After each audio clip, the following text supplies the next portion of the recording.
অন্য দৃশ্যে জ্যাক যখন বাড়িতে আসে এসে দেখে সেখানে তার বন্ধু জিয়ান এবং আরেকজন লোক বসে আছে। জিয়ান তাকে দেখে বলে, আরে বন্ধু, তুমি এই টিমো মানে এলিয়েনটিকে বিক্রি করে দাও। এই লোক আমাদের $15,000 দিতে রাজি হয়েছে। কিন্তু জ্যাক রাগ করে ওই লোকটিকে বাড়ি থেকে বের করে দেয় এবং জিয়ানকে ছেড় দিয়ে বলে, টিমো কোথায় বলো, না হলে খবর আছে তোমার। ধরো তোমার টিমো, এই খাঁচায় রেখেছি তাকে, নাও এখন একে গিয়ে পুজো করো। জিয়ান তাকে আবার বোঝায়, আরে ভাই তুমি নতুন কিছু করো, এসব করে হবে না। জ্যাক তখন খেপে যায়। খেপে গিয়ে জিয়ানকে বলে, তুমি এই কাজকে খুব সহজ ভাবো তাই না? এই বলে তার কোমর থেকে এলিয়েনের বেল্টটি খুলে জিয়ানকে দেয় এবং বলে, দেখি কন্ট্রোল করো তুমি। কিন্তু এর ফলে জ্যাকের প্যান্টটি খুলে যায়। সে এদিকে পাত্তাই দেয় না। তারপর জিয়ান টিমোর খাঁচা খুলে দেয় এবং টিমোকে বলে, শোনো, আমি যা বলবো তুমি তাই করবে, তাহলে তুমি আমার কাছে যা চাইবে তাই পাবে। টিমো এটি সুযোগ নেয় এবং জিয়ান তাকে যা বলে সে তাই করতে থাকে। জিয়ান তাকে সাবধান হতে বলে, সে সাবধান হয়। এটি দেখে জ্যাক বলে, এই সব তো আমি আগেই শিখিয়েছি ওকে, তুমি নতুন কিছু শেখাও। তখন জিয়ান তাকে দিয়ে বুক ডাউন শেখায়। কিন্তু চতুর টিমো বেল্টের লোভে সে সিক্স প্যাক বানানোর ব্যায়ামও শুরু করে দেয়। জিয়ান তখন জ্যাকের কাছে গর্ব করে বলছে, দেখো এটি হচ্ছে আমার কারিশমা, বুঝলে? এদিকে তাদের দুই বন্ধুর কথার ফাঁকে এলিয়েনটি তাদের সামনে দিয়ে বাড়ি থেকে বেরিয়ে যায়। বেরিয়ে গিয়ে একটি গাড়িতে উঠে পড়ে এবং সেই গাড়ি দিয়ে সে সমুদ্রের কাছে চলে যায়। আর জ্যাক ও জিয়ান সাইকেল দিয়ে তার পিছু ছুটতে থাকে। তারপর তারা সমুদ্রের কাছে পার্কে আসে এবং সেখানে টিমোকে খুঁজতে থাকে, কিন্তু তারা টিমোকে খুঁজে পায় না। টিমো এই সুযোগে গাড়ি থেকে নেমে পার্ক থেকে একটি সাইকেল নিয়ে সে আবারও জ্যাকের বাসার দিকে রওনা দেয় সেই বেল্টটির জন্য। সে জ্যাকের বাসার শাটার খোলার চেষ্টা করে কিন্তু পারে না। সে তখন আবার সাইকেলটি নিয়ে পাশের বাসায় ডাক্তারের ক্লিনিকে চলে যায়। এদিকে জিয়ান ও জ্যাক ওই ডাক্তারের ক্লিনিকে যায়। গিয়ে জিজ্ঞেস করে এখানে কোনো বানর এসেছে কিনা, কিন্তু ডাক্তার তখন মাল খেয়ে টাল হয়ে আছে। সে বলল, আমি কিছুই দেখিনি, বিশ্বাস করো। আসলে এলিয়েনটি এই ক্লিনিকের রোগীর বেশে লুকিয়েছিল। যেই ডাক্তাররা তাকে আড়াল থেকে আকুপাংচারের পেইনফুল ট্রিটমেন্ট দেওয়া শুরু করলো, টিমো যন্ত্রণায় চাদরের আড়াল থেকে বেরিয়ে আসলো এবং ক্লিনিকের ছাদ দিয়ে পালিয়ে যেতে থাকলো। এটি দেখে জ্যাক ও জিয়ানও তার পিছু ছুটলো, আরও ছাদে উঠে আসলো। এসে দেখলো টিমো ক্লিনিকের ইলেকট্রিক তার দিয়ে জ্যাকের বাসার জানালার দিকে যাচ্ছে। এটি দেখে জিয়ান খুব খুশি হয়ে বলল, বাহ, আমার ট্রেনিং তো দেখছি খুব কাজে দিয়েছে। এটিকে আমি 15,000 নয় $30,000 বিক্রি করবো। এভাবে টিমো জানালা দিয়ে জ্যাকের বাসার ভেতরে ঢুকে পড়ে এবং জ্যাকের প্যান্ট থেকে বেল্টটি খোলার চেষ্টা করে, কিন্তু সে ব্যর্থ হয়। ঠিক ওই সময় জ্যাক ভেতরে প্রবেশ করে এবং বলে, তোকে আমি আজ মেরে বাপ দাদার নাম ভুলিয়ে দেব। কিন্তু টিমো কথাটি কর্ণপাত না করে সে তখনও বেল্ট খোলার চেষ্টা করে যাচ্ছিল, কিন্তু বারবার ব্যর্থ হচ্ছিল। ঠিক তখন তার মাথায় কি বুদ্ধি খেলে গেল। সে প্যান্ট সহ ওই বেল্টটি তার মাথায় বেঁধে ফেললো। তৎক্ষণাৎ টিমো নামের এলিয়েনটি তার হারানো ক্ষমতা ফিরে পায় এবং দুই বন্ধুকে বলে, তোমরা এতদিন আমাকে বহু জ্বালিয়েছ, এখন তোমরা দেখবে আমার কত ক্ষমতা। তারপর টিমো তার শক্তি দিয়ে ঘরের সব জিনিস জ্যাক ও জিয়ানের দিকে ছুঁড়ে মারতে থাকে। পরের দিন রাত্রিবেলা জ্যাক ও জিয়ান দেখলো টিমো তার বেল দিয়ে ডুবে যাওয়া মহাকাশ যানটিকে আকাশে উড়ানো শুরু করেছে এবং এটি তারা মুগ্ধ হয়ে দেখছে। এই সুযোগে টিমো তাদের দুইজনের ছবি তুলে নেয়। অন্য দৃশ্যে টিমোর তোলা ছবিটি চলে আসে মেক্সিকো সেই বিজ্ঞানীদের কাছে। প্রেসিডেন্ট ছবিটি দেখে বলে, খুঁজে বের করো এরা কারা, এদের কাছে এলিয়েন রয়েছে। ওইদিকে জ্যাক ও জিয়ান তাদের সার্কাসের লাইট ঠিক করছিল। তখন টিমো তাদের কাছে আসে। তাকে আসতে দেখে জ্যাক ভয় পেয়ে যায় আর বলে, শোনা বস, আমি বুঝতে পারিনি তুমি যে একটা মাল মানে এলিয়েন, তুমি আমাদের মাফ করে দাও। কিন্তু এলিয়েন ওই কথায় কান দেয় না। তখন তার হাতের ইশারায় জিয়ানের সামনে একটি সাইকেল চলে আসে। জিয়ান সাইকেলটি দেখেই এলিয়েনকে বলতে থাকে, আমি বুঝতে পেরেছি বস, তুমি আমাকে সাইকেল দিয়ে চক্কর মারার ট্রেনিং নিতে বলছো। এই বলে সে সাইকেল দিয়ে চক্কর দেওয়া শুরু করে দেয়। এরপর এলিয়েনটি দুটি টোকা দেয়। এটি দেখে জ্যাকের মনে পড়ে যায় যে সে কিভাবে টিমোকে খাটিয়েছিল। সেও তখন এলিয়েনের জন্য মদ নিয়ে আসে এবং তাকে খেতে দেয়। তারপর জ্যাক এলিয়েনের হাত থেকে বাঁচতে তাকে টাকা ঘুষ দিতে চায়, কিন্তু এলিয়েন সেই টাকা জ্বালিয়ে দেয় এবং বলে, আমি এলিয়েন বলে বেঁচে গেলাম, কিন্তু আমার ভেবে খুব খারাপ লাগছে যে তুমি রোজির উপর কত অত্যাচার করো। আর সে নীরবে সহ্য করে, আর তাই তোমাদের আমি ছাড়ছি না।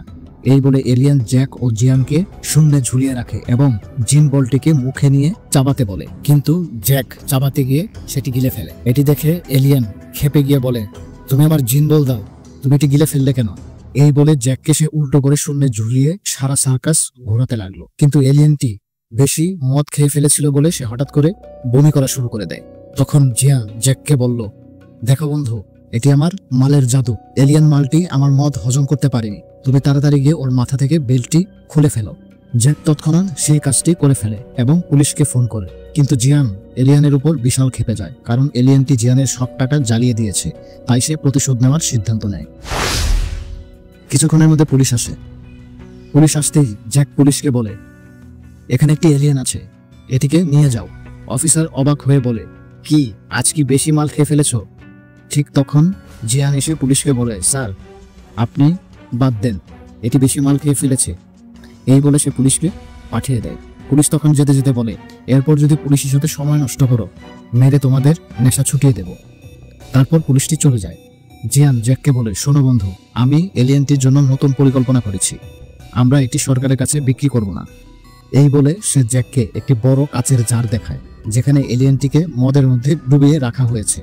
জিয়ান বলে, আমি হচ্ছি মদের মাস্টার, আগামীকালের মধ্যে এলিয়েনটি মরে যাবে এবং এটি দিয়ে নতুন এক মদ তৈরি হবে, যা বিক্রি করে প্রচুর মাল কামাবো।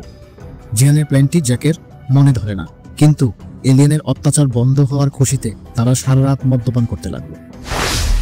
অন্যদিকে জন জানতে পারে এলিয়েনটি জ্যাক ও জিয়ান নামের দুই লোকের কাছে আছে এবং তারা চীনের বাসিন্দা। জন তার দলবল নিয়ে চীন চলে আসে। জনের লোক জ্যাককে ঘুম থেকে জাগিয়ে বলে, আজ থেকে সার্কাস বন্ধ। জ্যাক তখনও নেশাগ্রস্ত ছিল। জ্যাকের নেশা ছুটাতে জনের লোক তাকে একটা থাপ্পড় মারে। থাপ্পড় খেয়ে জ্যাকের নেশা ছুটে যায়। প্রেসিডেন্টের সেক্রেটারি মাইকেল জ্যাককে জিজ্ঞাসা করে, এলিয়েনটি নিশ্চয়ই তোমাদের সাথে আছে, সেটি কোথায়?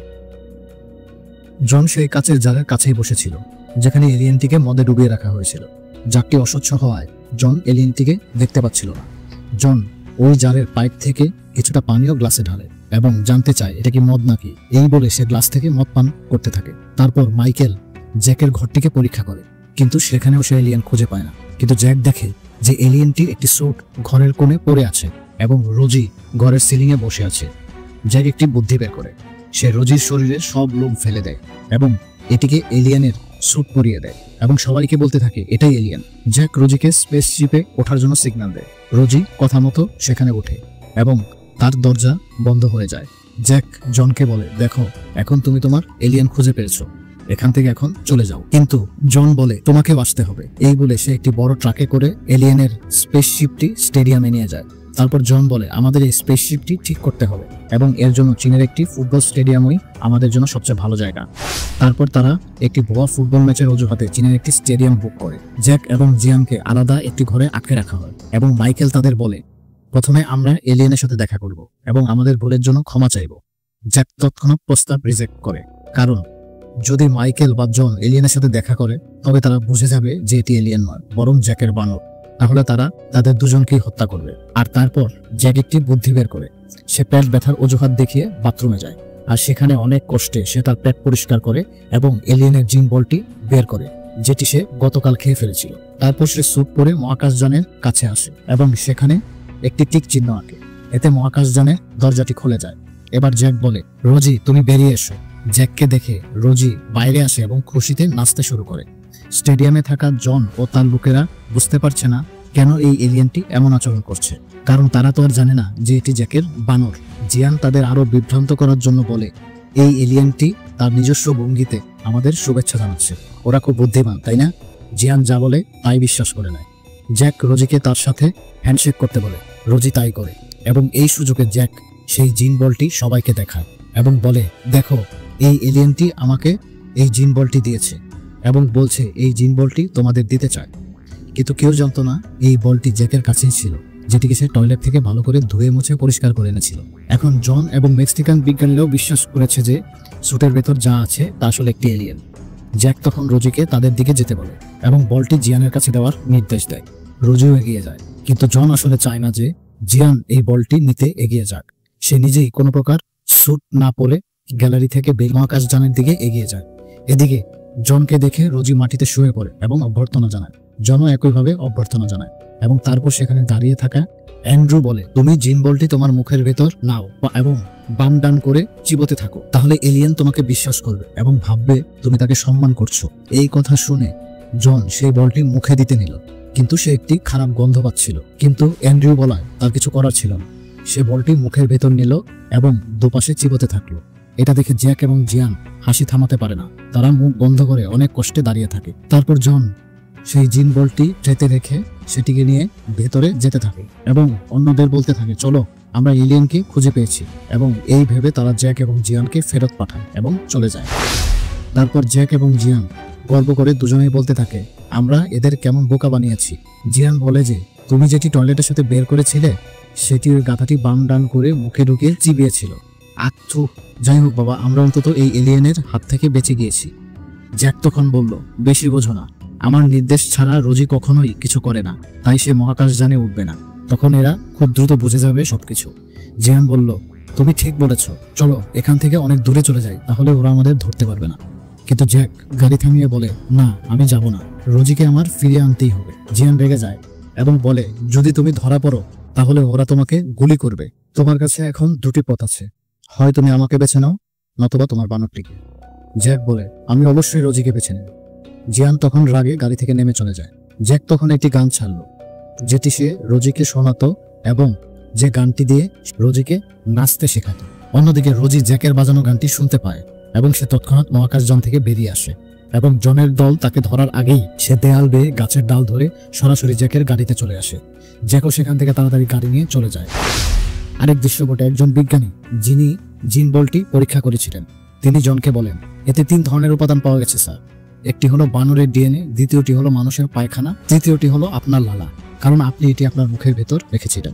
জন রেগে গিয়ে সেই বিজ্ঞানীকে জিজ্ঞেস করে, তুমি কি বলার চেষ্টা করছো? কেউ এই জিন বলটা গিলে ফেলেছে এবং টয়লেট করে বের করে তারপর আমাকে চিবোতে দিয়েছে, তুমি এটাই বলতে চাও, তাই না? নিশ্চয়ই জ্যাক এটা করেছে, আমি এই মালটাকে ছাড়বো না। অন্যদিকে জ্যাক রোজিকে নিয়ে তার সার্কাসে ফিরে আসে এবং এলিয়েনটিকে কবর দেওয়ার জন্য একটি গর্ত খনন করতে শুরু করে। ঠিক তখন রোজি এলিয়েনটির মাথায় হাত বোলাতে শুরু করে এবং হঠাৎ তার শরীর থেকে বিদ্যুৎ চমকাতে থাকে, আর তারপর সেটি রোজির শরীরে চলে আসে। এখন রোজি সম্পূর্ণভাবে এলিয়েনটির আত্মার নিয়ন্ত্রণে চলে আসে। তাছাড়া জ্যাক রোজিকে এলিয়েন সাজাতে গিয়ে ওই বেলটি আগেই রোজির মাথায় বেঁধে রেখেছিল, কিন্তু এখন এটি জ্যাকের জন্য বুমেরাং হয়ে গেল। রোজি এখন এলিয়েন টিমও হয়ে গেল। সে জ্যাককে বলল, তুমি আমাকে হত্যা করেছো, এখন তুমি বুঝবে মামা, কত সুতোয় কত জামা। জ্যাক ভয় পেয়ে নাচার ভঙ্গি করে দরজা খুলতে যায়, কিন্তু রোজি তাকে তা করতে দেয় না। ঠিক তখন জন সার্কাসে আসে এবং জ্যাককে মারতে শুরু করে। জ্যাক তখন তাকে বলল, আমাকে পরে মেরো, তার আগে এখান থেকে চলে যাও, ওই যে এলিয়েন আসছে। জন বলল, তাই নাকি? এটাই তো তোমার বানর এলিয়েন। এই বলে সে রোজির মুখে একের পর এক ঘুষি মারতে থাকে, এতে রোজির নাক দিয়ে রক্ত বের হতে শুরু করে।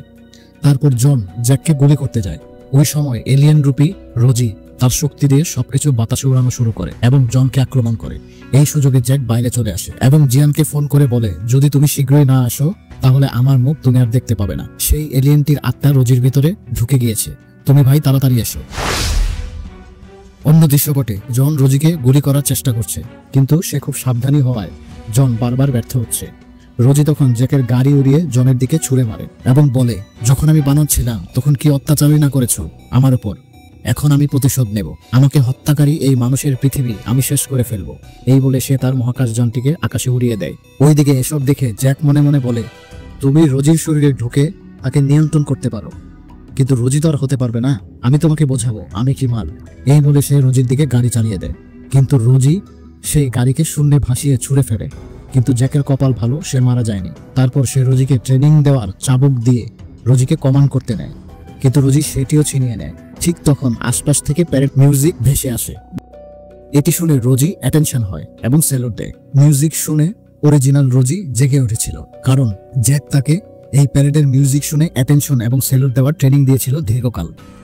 জ্যাক তখন তাকিয়ে দেখে জিয়ান প্যারেড মিউজিক বাজাচ্ছে, আর এখান থেকে বাঁচতে রোজি তৎক্ষণাৎ সাইকেল চালিয়ে আকাশে উঠতে থাকে এবং এদের 3 জনকে বলের মতো করে এখানে ওখানে ছুঁড়ে ফেলতে থাকে ফুটবলের মতো। তারপর উপর থেকে নেমে এসে রোজি যখন জ্যাককে মারতে যায় তখনই ঘটে এক কমিক্যাল টুইস্ট।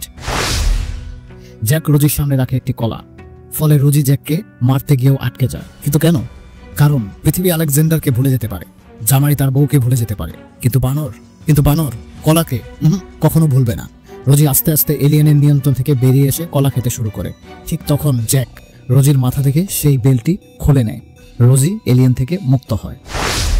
পরের দিন সকালবেলা জ্যাক ও জিয়ান শরীরে ব্যান্ডেজ বাঁধা অবস্থায় লেকের ধারে বসে খাচ্ছিল আর সংবাদ দেখছিল। তারপর বাসায় এসে তারা এলিয়েনটির জারে আরো মদ ঢাললো এবং জিয়ান সেই বেলটিও জারের ভেতর ফেলে দিল। কিন্তু জ্যাক বলল, কি করলে? যদি এলিয়েনটি আবার বেঁচে যায়? জিয়ান বলে, না, ও তো মরেই গেছে। এই বলে তারা চলে যায়। পরে তারা যখন ফিরে আসে দেখে এলিয়েনটি ওই জারের বাইরে এসে বসে আছে। এই দৃশ্য দেখে 2 বন্ধু কোমায় চলে যায় আর বলে, মামু আমি বাড়ি যাবো। কিন্তু তখন ঘটে আরেক ফানি টুইস্ট। এলিয়েনটি উপর থেকে টলতে টলতে নিচে পড়ে যায় কারণ এটি মদ খেয়ে পুরো বেসামাল এই জারের সব মদ খেয়ে নিয়েছে। এটি রীতিমতো নাচতে শুরু করে এবং তার মহাকাশযানটিকে নিয়ে আসে।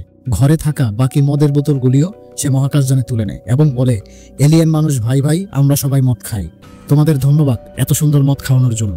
এই বলে সেও ভেতরে প্রবেশ করে। ঠিক তখন জিয়ান এলিয়েনের মহাকাশযানটিতে তার বিজনেস কার্ড সেটে দেয়, দিয়ে বলে, এলিয়েন বস, তোমাদের যদি আরো মদ লাগে আমাকে জানিও, যত চাও তত বোতল, সাথে আমি স্পেশাল ডিসকাউন্ট দেব। তারপর মহাকাশযানটি চলে যায়। ফজির কথা ভেবে জ্যাক সার্কাসের ব্যবসা ছেড়ে দেয়, আর কোনোদিন সে বানর খেলা দেখায় না এবং জিয়ানের সাথে সে চুটিয়ে মদের ব্যবসা করতে থাকে। সবাইকে অসংখ্য ধন্যবাদ পুরো সময়টা পাশে থাকার জন্য। এমন মজার মজার ছবির এক্সপ্লেনেশন শুনতে চাইলে সাবস্ক্রাইব করে পাশে থাকুন, এবং কোনো ছবি আপনাদের সাজেশনে থাকলে আমাদের তা কমেন্ট বক্সে জানান।